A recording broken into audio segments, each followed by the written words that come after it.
Hoy en día las organizaciones tienen cada vez más clara la importancia de la cultura. Y esto no solamente porque los procesos de transformación de esas organizaciones se han ido complejizando con el paso de los años, sino porque momentos como el que vivimos hoy demandan justamente una revisión o una reflexión, si se quiere, acerca de lo que las organizaciones son y la cultura que las inspira. Incluso estos procesos de reflexión pueden venir o pueden estar acompañando algunas modificaciones estructurales, es decir, procesos de reorganización que pueden poner en entredicho o por lo menos plantear el reto del choque de culturas, que es un asunto que, por supuesto, también demanda mucho interés por parte de los directivos de las empresas. Con esta introducción, yo quería darles la bienvenida el día de hoy a Binatea y Toyama Podcast, que es el podcast del estudio Binatea y Toyama, que es una firma especializada en derecho laboral. Mi nombre es Luis Binatea, yo soy socio del estudio y en este episodio número 16 queremos conversar con Leslie Pierce, un ejecutivo que se ha desempeñado en puestos de liderazgo durante muchísimos años en las principales empresas peruanas y que hoy día es el presidente del directorio de CIDER Perú y también de CELIMA. Leslie, bienvenido a Binatea y Toyama Podcast. Muchas gracias, Luis, y feliz de estar contigo el día de hoy y además agradecerte la gentileza de haberme invitado a participar y colaborar en esta iniciativa, pues, ¿no? Encantado de la vida. Ya te imaginarás que es un gusto grande. Mira, la excusa o el punto de fondo que queremos tratar el día de hoy es el de la cultura. Y antes de comenzar a hablar de ella, quería preguntarte, eh, ¿cómo la definirías tú o qué importancia tiene en una organización? Bueno, la cultura corporativa, la cultura en el mundo empresarial, no es otra cosa más que la suma o un conjunto de creencias, de valores, ¿no es cierto?, de actitudes que definen el comportamiento de la organización como un todo. Eso siempre existe en toda organización, eh, pero cada una tiene características propias que la diferencian de otra. Dos empresas que pueden estar en el mismo rubro, produciendo el mismo producto, compitiendo en el mercado, pueden tener culturas totalmente distintas y se diferencian la una de la otra justamente por eso, ¿no? Pero lo importante es, para esta charla, creo yo, entender que todas las organizaciones, las empresas, así no hayan sido tocadas, encierran en sí una cultura propia como consecuencia, ¿no es cierto?, de la historia, probablemente con mucha influencia de quiénes fueron los emprendedores iniciales, la familia, los accionistas, que intervinieron en la formación y transformación de la empresa a través del tiempo, aún no se dieran cuenta de que lo que estaban haciendo era incorporando una cultura determinada, ¿no es cierto?, en esa organización. Hoy en el mundo actual, corporativo, moderno, nos preocupamos mucho del tema cultural porque nos damos cuenta que es necesario a veces, creemos formarla, más es transformarla, porque tienen una cultura de antes, ¿no es cierto? Y adecuarla a los nuevos desafíos y o amenazas que la empresa pueda tener. Pero conceptualmente esa es la cultura, ese conjunto de creencias, de valores que definen ese comportamiento y que por lo tanto terminan siendo parte del ADN de ese grupo de personas que conforman esa organización, ¿no? Gracias, Leslie. Esta definición conceptual, que por supuesto me parece estupenda, me invita a pensar en una aproximación quizás un poquito más práctica y vivencial. Ayer veía un video de la presentación de este libro fantástico que tú has escrito, que se llama Alicorp 1991-2011, Un equipo, un sueño. Y mencionabas allí, además utilizaste el término varias veces, productos, momentos, contextos y circunstancias icónicas. ¿Ya? Me llamó mucho la atención porque normalmente lo icónico representa un factor que hay que seguir. Y claro, cuando lo mencionaste, dije, también debe haber una cultura icónica o también debe haber la construcción de un sueño un aspecto cultural muy sólido que tú en ese periodo tienes que haber vivido. ¿Podrías compartirnos algo de este sueño y de la cultura que se construyó mientras se soñaba? Sí, claro, por supuesto, encantado. Lo que es la historia a ver, vamos a referirnos a Alicorp porque es, digamos, interesante el proceso que sigue Alicorp en el campo de la transformación misma y de su ruta de crecimiento que se escoge y que se define en el tiempo. Pero es válido para cualquier organización hoy día que tenga o que enfrente, digamos, problemas, porque van a ser similares. O sea, los problemas en verdad en el mundo empresarial son muy parecidos, independientemente del momento histórico que les toca vivir. En el caso de Alicorp, dicho sea de paso, no se llamó Alicorp desde el inicio, yo lo defino siempre como Alicorp, pero al inicio era una empresa que se llamaba Compañía Industrial Perú Pacífico, que tenía a su vez una empresa distribuidora que se llamaba Consorcio Distribuidor y que adquiere en el tiempo, ¿no es cierto?, como uno de los primeros casos, una empresa mucho más grande y casi el doble de tamaño que fue la Fabril. Y es bueno el ejemplo porque Compañía Industrial Perú Pacífico, Consorcio Distribuidor y la Fabril eran tres empresas independientes muy grandes en cuanto a tamaño de personas, o sea, estamos hablando de cientos de personas y al final, cuando se juntan y se fusionan, eran miles de personas. Yo tuve la idea y pensé, bueno, vamos a cambiarle de nombre a Perú Pacífico y como lo que queremos es unirla y tener ya una cultura más o menos común, vamos a cambiarle el nombre y lo llamamos Consorcio Fabril Pacífico. De esa forma está uniendo los nombres de las tres empresas de consorcio de Fabril, la Fabril y de Perú Pacífico en una sola y se conoció como CFP durante un tiempo. Poco conocida porque en verdad lo que ocurrió es que cada estamento de la empresa se identificó con esa partecita del nombre.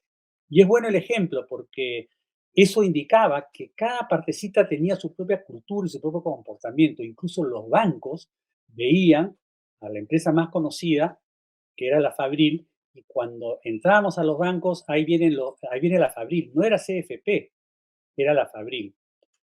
Eh, Solamente para terminar con el tema de la anécdota, ese nombre cambia después cuando adquirimos una nueva empresa que es Nicolini en el tiempo, que viene a ser casi un año y medio después, y ahí sí decido, no, pues esto no tiene sentido, el nombre no me está llevando a la unión de lo que estamos buscando ni cultural, y nace el nombre de Alico. Dicho sea de paso, el nombre fue bien importante porque a través de ese nombre corto, que probablemente no significaba nada en ese momento, pero un nombre que aglutinaba junto a la empresa y a partir de ese día esa empresa se llama Alicorp hasta el día de hoy.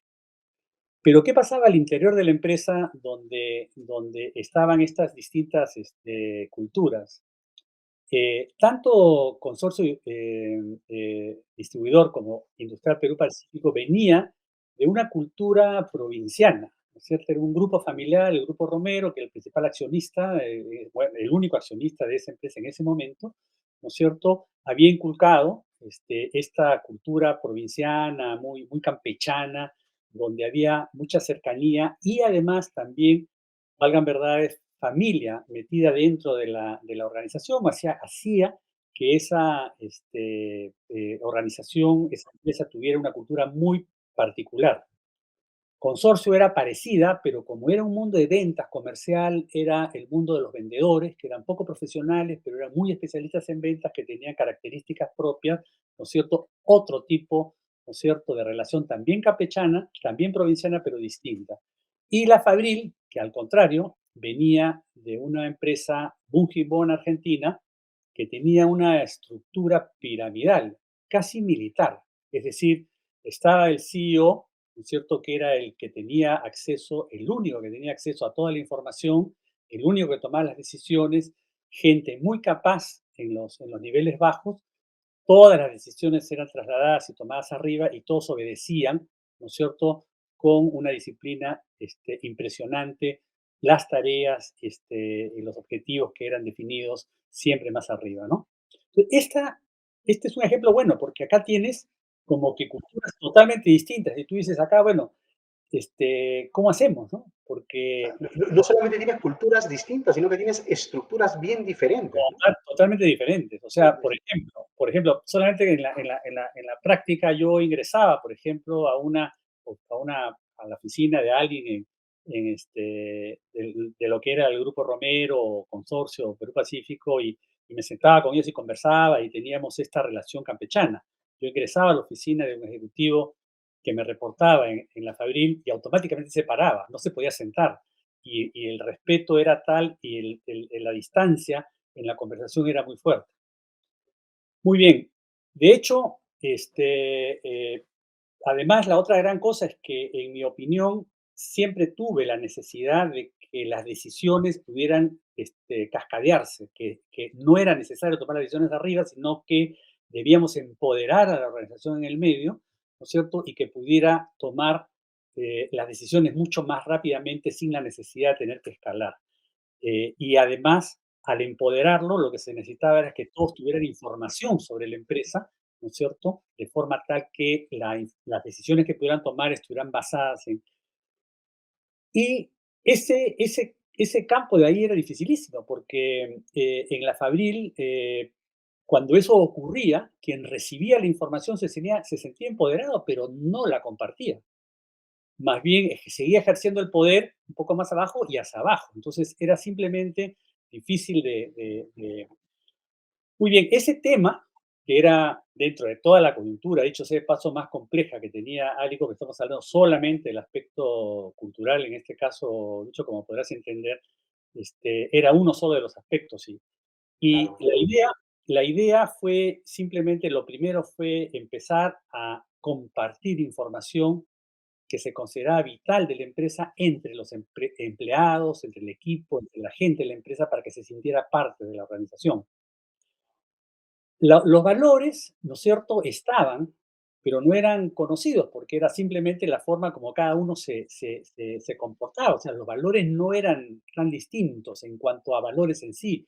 Las creencias, como te vuelvo a repetir, el respeto a la autoridad, la falta de compartir y una serie de otras creencias propias de cada una, sí era una complejidad. Una de los temas que ayuda muchísimo, digamos, en ese proceso de transformación, obviamente, es el ejemplo de lo que viene de arriba hacia abajo. Tiene necesariamente que venir de arriba hacia abajo.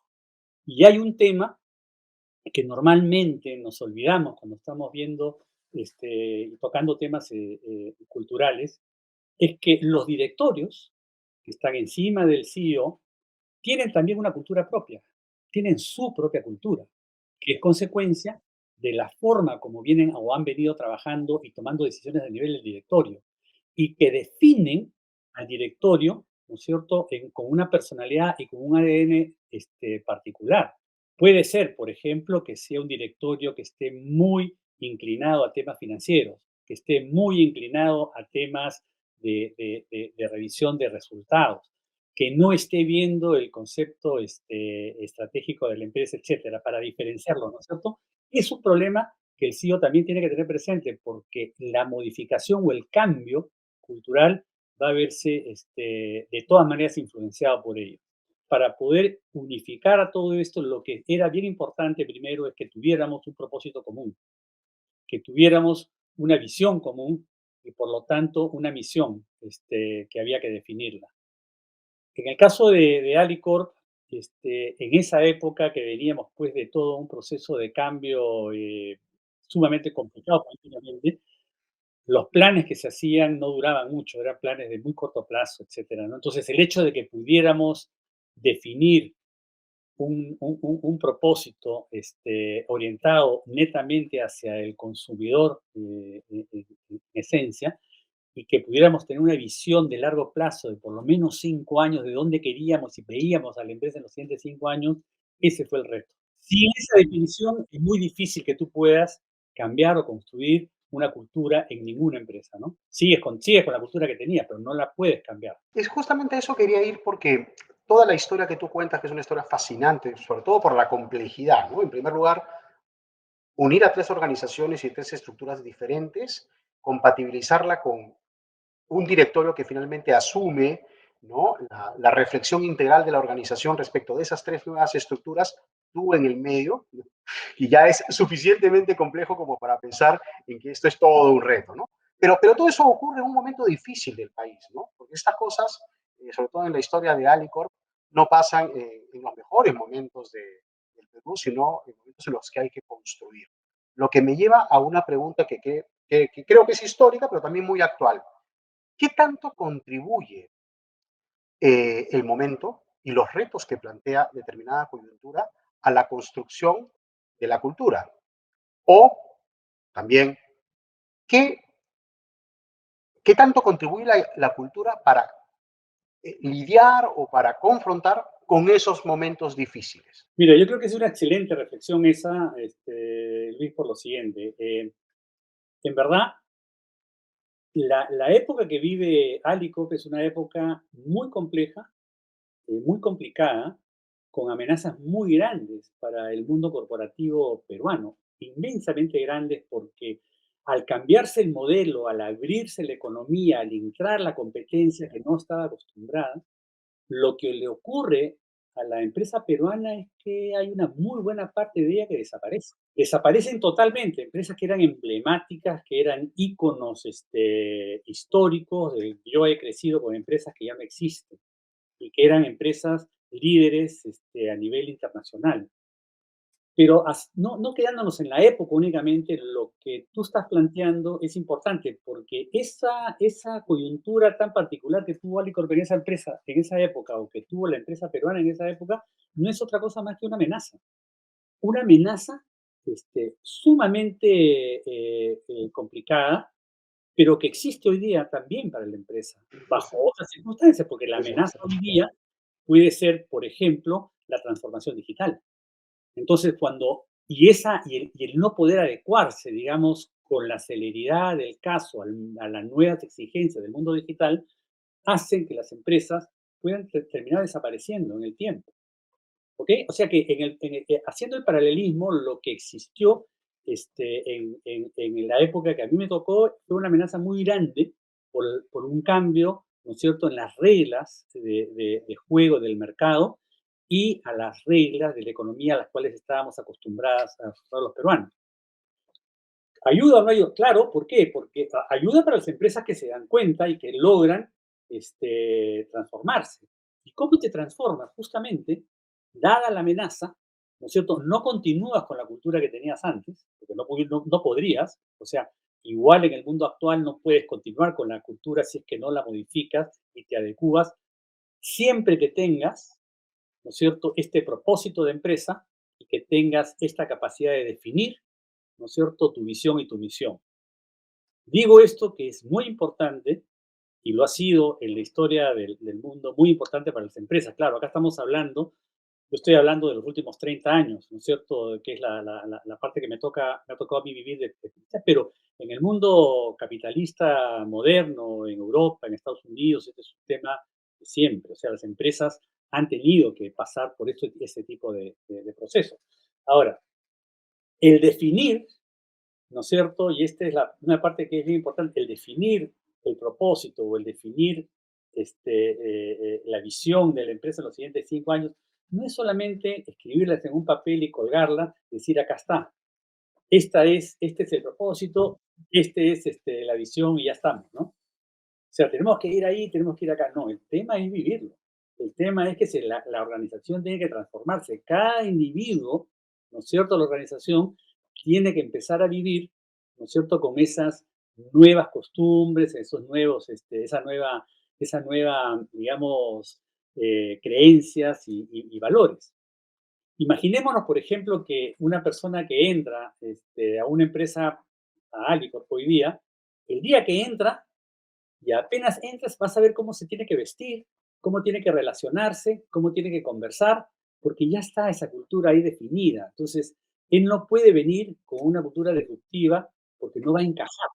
Va a tener que poco a poco y se va a ir adecuando, efectivamente, porque esa es la cultura que se ha escogido para ese camino, ¿no es cierto?, nuevo de crecimiento y de éxito en el tiempo. Es bien interesante lo que planteas porque hoy, por lo menos es lo que yo percibo en el ámbito profesional, pero también en mi relacionamiento con las empresas con las que trabajo, que no son pocas, es que eh, las estrategias competitivas que normalmente estaban enfocadas en mirar al costado para ver qué hace tu competencia, para ver cómo la superas, no solamente no han dejado tomarse en cuenta, por supuesto que cualquier empresa seria toma el análisis estratégico como un factor que tiene que incluir esto, sin duda. Pero lo que he notado, como probablemente tú lo notaste a inicios de los 90, es que hoy día el factor externo es fundamental y probablemente motivo principal de la preocupación de las organizaciones cuando están haciendo un planeamiento estratégico, ¿no? Entonces, eh, el Estado, perdón, el contexto comienza a plantear una serie de retos a las organizaciones. Las organizaciones quieren responder en principio con planteamientos de tipo estratégico empresarial, pero resulta que hay una variable que tiene que ver mucho con las personas, ¿no? Las que están fuera de la organización, que son foco de atención de las empresas hoy día, y las que están dentro. Tú, ya desde un punto de vista de tu propia experiencia y de la cultura, ¿cómo percibes esto? Bueno, te estás refiriendo a un tema bien coyuntural, ¿no es cierto? El tema de hoy, de la pandemia, del trabajo fuera de oficina, de la, Sí, de la relación, de la poca relación que hay con la presencialidad y que plantea, dicho sea de paso, retos que son totalmente distintos y modos de procesos, de toma de decisiones que estamos descubriendo como, como valederos. Es interesante eso. Yo creo que evidentemente el mundo no va a regresar a lo que fue antes de la pandemia en su totalidad. Creo que va a haber cada vez más presencialidad, pero que también el trabajo remoto va a persistir con la poca injerencia de relacionamiento, que sí es importante, digamos, en lo que significa las relaciones dentro de la empresa y por lo tanto de la cultura de la empresa, ¿no? La cultura de la empresa puede verse perfectamente afectada este nuevo esquema que existe de trabajo a nivel de las empresas en el día de hoy. Poco a poco va a tener que ir adecuándose sin perder, digamos, la esencia de lo suyo, ¿no? No va a ser un camino, no va a ser un camino fácil, pero es distinto. Igual, como todo lo que es desconocido, pero que terminas tú necesariamente que evaluarlo para poder ver cómo haces para adecuar. Nosotros estamos teniendo hoy día todo el tema de la digitalización, que es un mundo totalmente distinto, como también tenemos un cambio tremendo en el comportamiento de los consumidores, o sea, las generaciones que están viniendo, ¿no es cierto? Las generaciones más jóvenes que tienen características propias de comportamiento, de percepción y de creencias y de valores, también tienen que ser tomadas por las empresas como un cambio importante, porque ese es el mercado a futuro. No podemos pensar hoy día, y esta ya es una opinión más personal, y espero que no salirme del tema, si es que no incorporamos en las empresas el concepto del propósito y el concepto de sostenibilidad, que es otro capítulo que es interesante, ¿no es cierto? Y que las empresas todavía no están entendiendo la importancia que tiene en el proceso de transformación para los siguientes años, ¿no? En el mundo ha cambiado tremendamente, en el Perú está empezando, pero que tiene una importancia tan o más que cuando se hicieron cambios hace 30 años atrás, solamente puramente organizacionales. Hace 30 años atrás, cuando empezó Alicor, no se usaba el presupuesto, porque no se podía usar un presupuesto. todo era de muy corto plazo, ¿no? Tú hoy día no puedes imaginarte una empresa que no tenga presupuesto. Bueno, créeme que nosotros no podíamos hacer un presupuesto que durara 15 días. Claro, Podíamos hacer porque simplemente veníamos de una hiperinflación, ¿cierto? Del primer gobierno del presidente Alan García, que era imposible. Pues no se pueden imaginar ustedes una economía donde los precios cambian por segundo, ¿no es cierto? por segundo, claro, sí, sí. Sí, no, por eso es que es tan llamativo el ejercicio, la reflexión que tú haces a propósito del libro, porque cuando hablas de un sueño, inevitablemente la vinculas con planificación mediano y largo plazo en un contexto en el que no podías pensar más allá de los próximos 15 días, ¿no? Entonces, esa parte a mí me parece interesantísima porque plantearse un reto de esa naturaleza hoy no sorprende a nadie. No, Planteárselo en ese contexto, vaya, que era un cambio importantísimo y yo diría que el inicio de lo que hoy podemos percibir como transformación. Y a propósito de transformación, te quería preguntar algo que me parece que es bien importante porque tú has mencionado el propósito, le has dado un par de vueltas a este concepto que a mí me parece bien potente, no tiene que ver con qué quiero ser, sino responderse a la pregunta de para qué estoy acá, ¿no? ¿Por qué estoy en este, qué rol me toca a mí como empresa, ¿no? ¿Qué tanto influye ese propósito en la idea de transformación? Y quería saber si tú puedes compartir con nosotros alguna experiencia de transformación que a ti te haya tocado vivir y en donde ha sido necesario empujar a toda una organización para que cambie completamente. La historia de Alicorp es justamente esa, y te la comento. El tema del propósito es bien importante hoy en día más que nunca, ¿no? Porque es difícil poder definir una visión a 5 años si es que uno no tiene un propósito. Es difícil. Claro, Sin el propósito, definir eso y vivirlo para poder lograrlo es casi imposible. En el caso de Alicor, que tú comentas, que de la época, sí, efectivamente nadie planeaba 5 años, nadie planeaba al año, o sea, con la justa podías planear un año, pero tener una visión a 5 años, en retrospectiva, visto después de, creo yo, ¿no es cierto?, totalmente convencido que fue una de las piedras angulares, si no la piedra angular más importante que tuvo para sobrevivir, ¿no es cierto?, el proceso de transformación ante circunstancias que eran totalmente difíciles. No nos olvidemos, o sea, poca gente lo sabe, pero desde el año 91 hasta el año 1999, en ese periodo, 91 al 99, casi 9 años de vida de esa empresa, la empresa hizo pérdidas todos los años. Perdió dinero todos los años. Y claro, yo hablé al inicio de estas tres empresas que se fusionaron. No fueron tres, en verdad, porque yo hablé de las tres primeras cuando se llamó CFP, pero después vino Nicolini, que es una claro. empresa tan más grande que Alicorp inicial. Entonces, ahí hubo otra transformación, otra fusión, otra adquisición y entraron miles de personas más a la organización y fue transformándose. Pero en cuanto a tu pregunta en sí, una de las cosas que era sumamente complejo en el rol del equipo que yo lideraba era la necesidad de tener que cambiar la organización para orientarla al mercado, porque era la única forma que podíamos realmente salir adelante. Pero es un cambio de mentalidad. O sea, realmente la empresa nunca había estado orientada al mercado, pues no era necesario. O sea, vivías en un país que está totalmente protegido, tenías aranceles, no había competencia, te tenía que comprar sí o sí, ¿no es cierto? O sea, no era el tema. Y además Alicorp tenía una característica más compleja porque estaba metida en un mundo casi de commodities, que era el aceite comestible, donde el precio estaba regido por lo que pasaba en el mundo. Y por lo tanto, nada de lo que podíamos hacer internamente podía añadirle un valor adicional.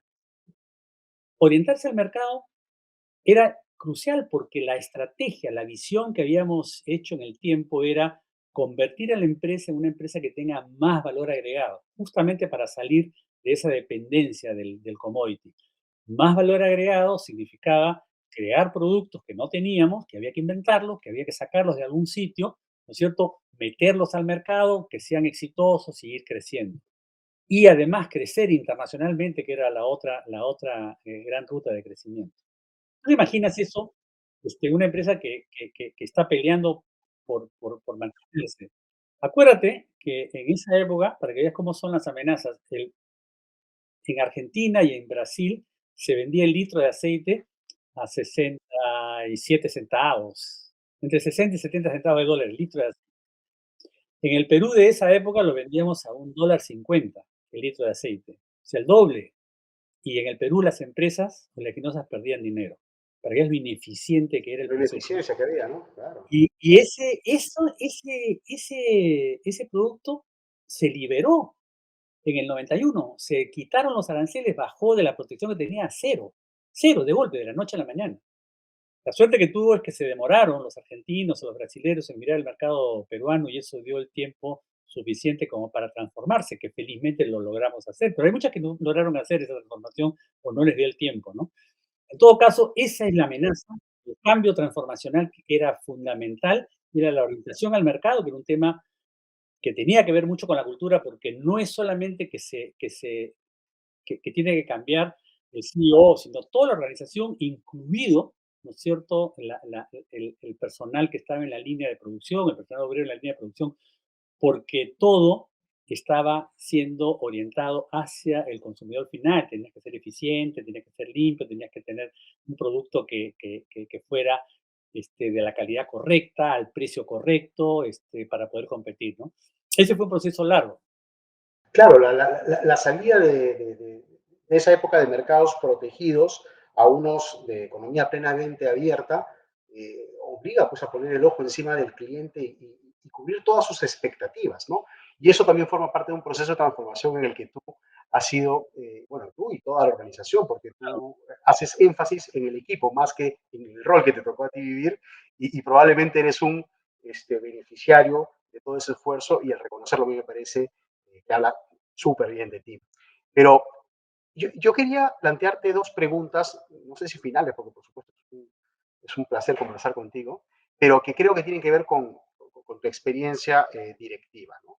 Hoy tú eres un directivo, digamos, una persona que está involucrada directamente con directorios y por supuesto tienes que tener una lectura de cómo han evolucionado estos y cuál es el papel que tienen en una organización y sobre todo respecto de las personas. Esa es la primera reflexión que quería plantearte para ver qué cosa me dices. Y luego, dada tu experiencia y trayectoria como CEO, ya luego preguntarte, bueno, ¿qué cosa le recomendarías tú a un CEO? Pero concentrémonos en lo primero, tu posición hoy día como miembro de un directorio y qué diferencias encuentras hoy entre lo que es un directorio, lo que te tocó vivir hace unos años y el rol que le toca en relación a las personas. Yo de verdad sigo pensando que las empresas en general son muy parecidas, incluso históricamente son parecidas. Lo que cambia son las amenazas, los problemas, pero la esencia al interior de las empresas en cuanto a la forma de gerenciar y de hacer empresa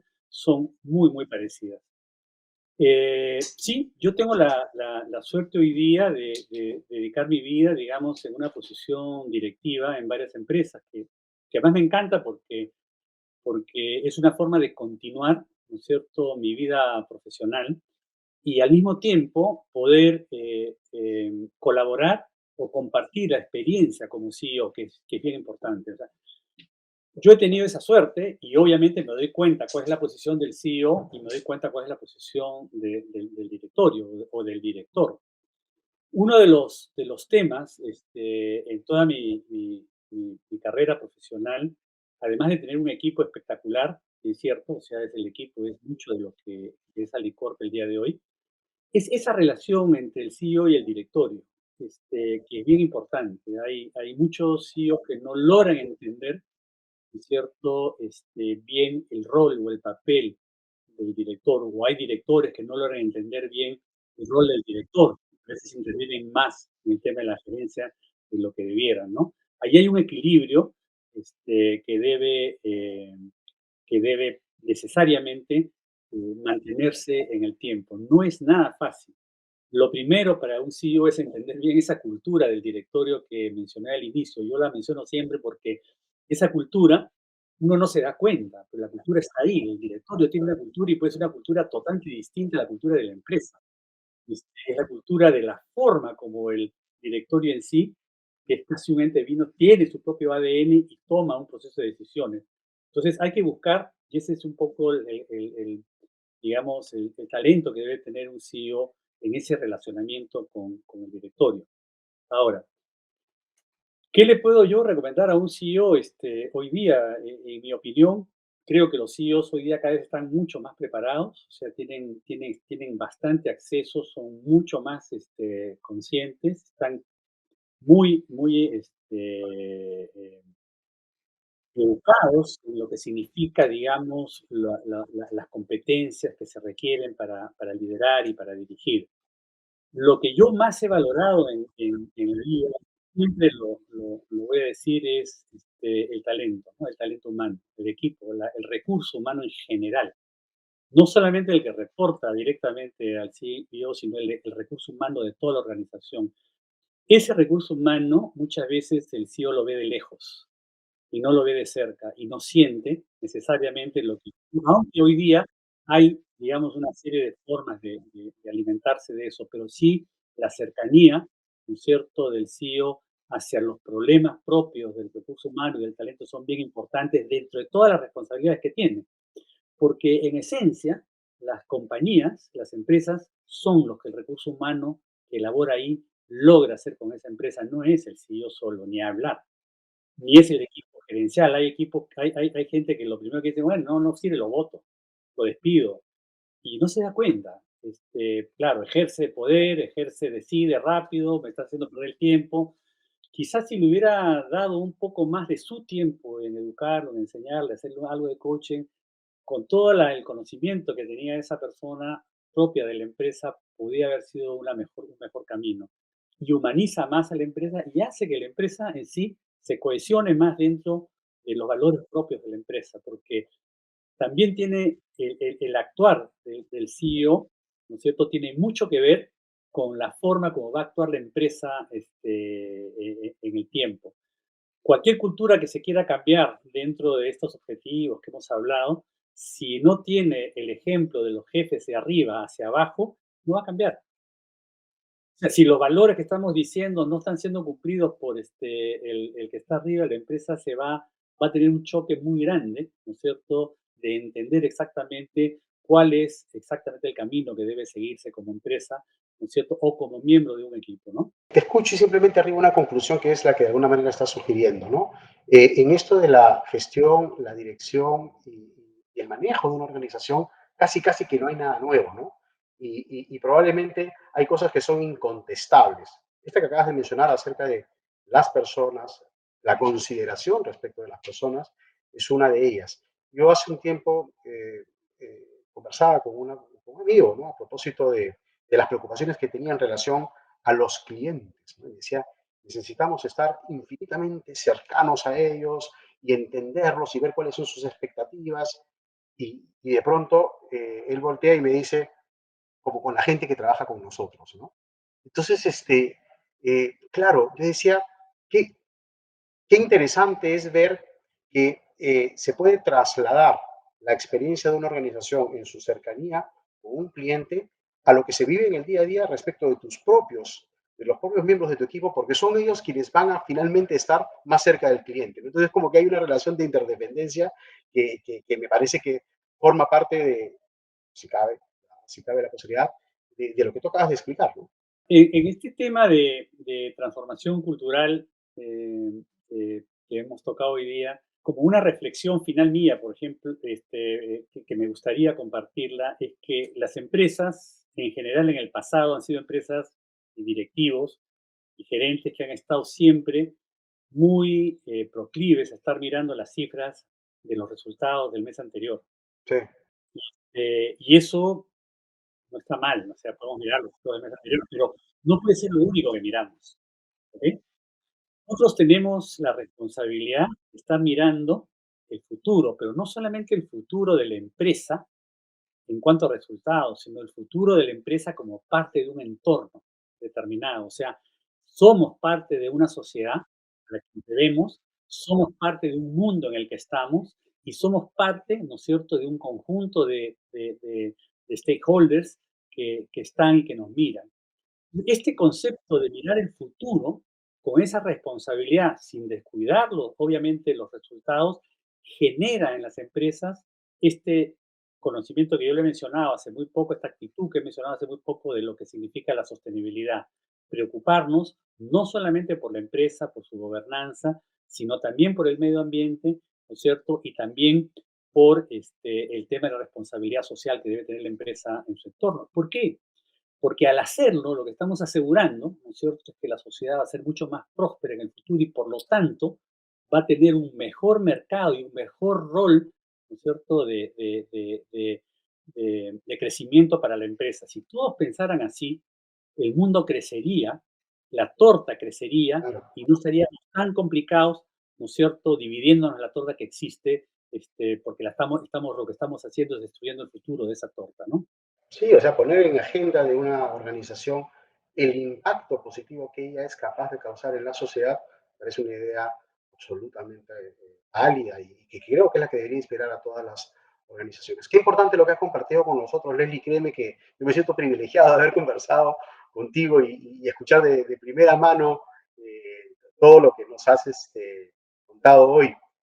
De verdad que te lo agradezco muchísimo. El podcast de Minatea y Toyama tiene como propósito el poder conversar con gente como tú.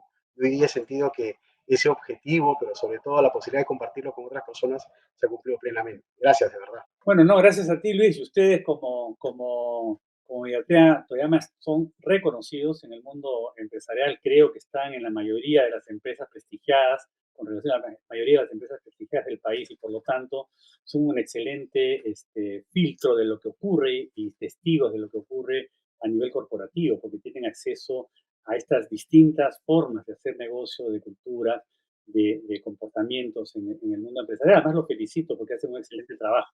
Y no Gracias. me, y de verdad, yo soy el que te debería agradecerte porque me siento muy honrado de haber podido participar en este conversatorio contigo y con el público, cierto que tenga la posibilidad de escuchar, digamos, este diálogo que ha sido bien interesante para mí. Gracias, qué bueno, Leslie. De verdad que repito nuevamente el agradecimiento y invito a las personas que suelen ver este podcast a seguirnos en nuestros canales de Spotify y Apple Podcast, buscándonos como Minatea y Toyama Podcast. Y también pueden ver el video completo de esta entrevista dentro de unas semanas en el canal de YouTube. Así que hasta el próximo episodio de Minatea y Toyama Podcast. Muy buenos días y nuevamente gracias, Leslie, por esta Muy bien, un placer conversación. estar contigo y muchas gracias. A ti.